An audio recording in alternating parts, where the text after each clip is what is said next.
আসসালামু আলাইকুম সবাইকে। আশা করি সবাই ভালো আছেন। বাজার নিয়ে হয়তোবা অনেকে টেনশনে আছেন যে বাজারে এই কি হাল, মানে বাজারের সামনে কি হবে? বাজারে এই পতন দেখে অনেকে ভয় পাচ্ছেন। আসলে ভয়ের কোনো কারণ নাই। বাজার হচ্ছে এখন যেটা হয়েছে, বিশ্ব বাজার সব জায়গায় হচ্ছে খারাপ যাচ্ছে যুদ্ধের কারণে। সেটার একটা প্রতিচ্ছবি ধরতে পারেন বা একটা ছায়া পড়েছে। তো বাজারে বর্তমানে আজকে হচ্ছে আমরা দেখতে পাচ্ছি এখানে হচ্ছে একটি হারামি ক্যান্ডেল হয়েছে, যেটা হচ্ছে একটি খুবই ভালো গুড সাইন বাজারের জন্যে। তবে এটা দেখে অনেকে অনেক বেশি প্রত্যাশা করে ফেলতেছেন। তো এটা প্রত্যাশা করা ঠিক হবে না। কারণ বাজার হচ্ছে এখন যেই অবস্থায় আছে, সেটা হচ্ছে বাজার কিছুটা রিকভার করলেও ফুলি রিকভার করতে বাজারে কিছু কন্ডিশন এবং শর্ত মানতে হবে। ফার্স্ট অফ অল হচ্ছে এখানে বাজার আ বর্তমানে বর্তমানে হচ্ছে বাজার চেষ্টা করবে এই রেসিস্ট্যান্স লেভেলের মধ্যে এদিকে হচ্ছে একটা টাচ করার জন্য বা পুল ব্যাক করার জন্য। সো সেজন্য হচ্ছে বাজার চেষ্টা করবে আগামীকালকে হচ্ছে বাজার দিনের শেষে বা শুরুর দিকে যদি ১-২ টা ক্যান্ডেল বা ১ ঘন্টা ২ ঘন্টা যদি বাজার পজিটিভে থাকে, তাহলে হচ্ছে একটা সম্ভাবনা আছে হচ্ছে আ আগামী সপ্তাহ থেকে বাজার পজিটিভ হওয়ার। আর যদি বাজার যদি এমন হয় যে আগামীকাল থেকে টানা ১-২ দিন পজিটিভ থাকে, তাহলে একটু সমস্যা আছে যে আগামী সপ্তাহ থেকে আবার বাজার নেগেটিভ থাকার সম্ভাবনা থাকবে। তো আগামীকালকে বাজার হচ্ছে পজিটিভ থাকতে হবে ১-২ ঘন্টা। আগামীকাল থাক বা পরশুদিন থাক, তবে ১-২ ঘন্টা বা ৩ ঘন্টার বেশি পজিটিভ যদি টানা থাকে, এরপরে গিয়ে যদি বাজার অনেক বেশি উপরে উঠে যায়, এরপরে যদি বাজার পজিটিভ হয় তাহলে সমস্যা আছে। আর কালকে পরশু যদি বাজার সামান্য একটু পজিটিভ হওয়ার পরে যদি নেগেটিভ হয়, তাইলে খুবই গুড সাইন আছে আগামী সপ্তাহ থেকে বাজার পজিটিভ থাকার। সো এটা হচ্ছে বাজারকে মানতে হবে। আরেকটা জিনিস, আগামীকালকে যদি বাজার ৫,০৮১ পয়েন্টের উপরে থাকতে পারে, তাহলে হচ্ছে একটা সম্ভাবনা আছে বাজার দিন শেষে পজিটিভ থাকার।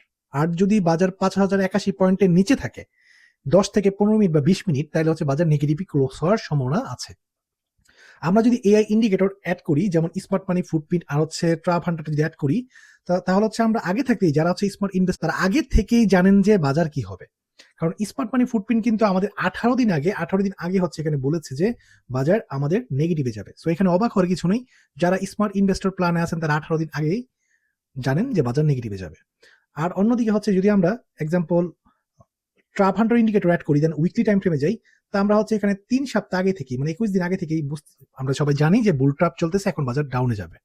আমরা যদি ছোট টাইম ফ্রেমে যাই, যেমন ধরেন ৩০ মিনিট টাইম ফ্রেমে যাই, ৩০ মিনিট টাইম ফ্রেমে এখানে আবার দেখাচ্ছে যে বাজার বিয়ার ট্র্যাপে আছে। তার মানে বাজার এখন ছোট টাইম ফ্রেমের মধ্যে বাজার কিছুটা পজিটিভে যেতে পারে। তবে বড়, বড় টাইম ফ্রেম যেগুলো, যেমন আমরা যদি মান্থলি টাইম ফ্রেমের মধ্যে যাই, এখানে দেখা যাচ্ছে স্মার্ট ট্রেন্ড কিন্তু আমাদেরকে বলতেছে যে রিসেন্টলি একটা বাই সিগন্যাল দিয়েছে। উইকলিতে যদি যাই তাহলে দেখতে পারবো এখানে কিন্তু বাজার হচ্ছে একটা রিজেক্ট করেছে স্মার্ট ট্রেন্ডের এই রেসিস্ট্যান্স মানে সাপোর্ট লেভেলকে।